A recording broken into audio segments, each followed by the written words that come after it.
This is Angela. And you're probably used to seeing me on Friday, 8 to 8:30. But I was here in the studio and I met a wonderful woman and we began talking about depression. And we thought we'd share our thoughts with you. Temeka, would you take the time to introduce yourself? Well, first of all, thank you, Angela. That was sweet. I'm T. Royster. I'm kind of new to the East Texas area here, but I will say that I love the hospitality here. By trade, I'm actually a clinical supervisor at East Texas Treatment Facility. I work with people that have had dual diagnosis and schizophrenia, manic depression.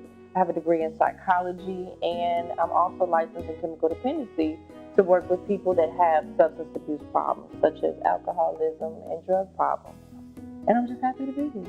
All right. Now, let's just get back into that discussion about depression. Okay. And I know that I was saying to you that if anyone is in treatment for anything, it's most likely to be depression, because that is a common goal of psychology. And you have a website with a plethora of information about healthy living, etc. Right? Could you tell me, let's talk about that depression. What do you have to say about it? Well, first of all, the website is freeyourmind.com. That's FREEYOURMIND.com. Free Your Mind talks about different aspects of anxiety, depression, just everyday life situations, anger. And depression to me is anger turned backwards. It's basically where you've gone through so much. It could be soul ties that you have with other people. It could be bitterness that you're holding on to. And it's actually, I guess you could use the word backstabbed you.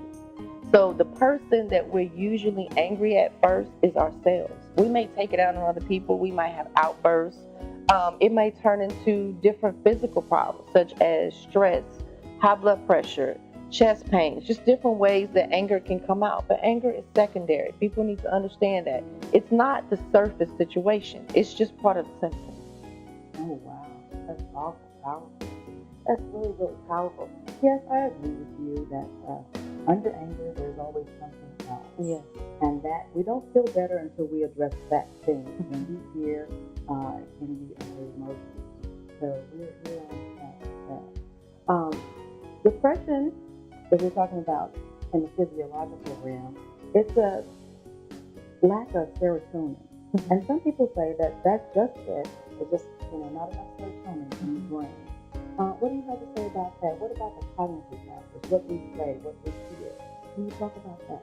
The words we hear. That's a good question, Angela. First of all, a person can only be contaminated by one of two things: what you hear or what you see. And in today's society, it's no wonder that the younger generation is the way that they are, because look at the media, look at what they're listening to, look at what they're hearing.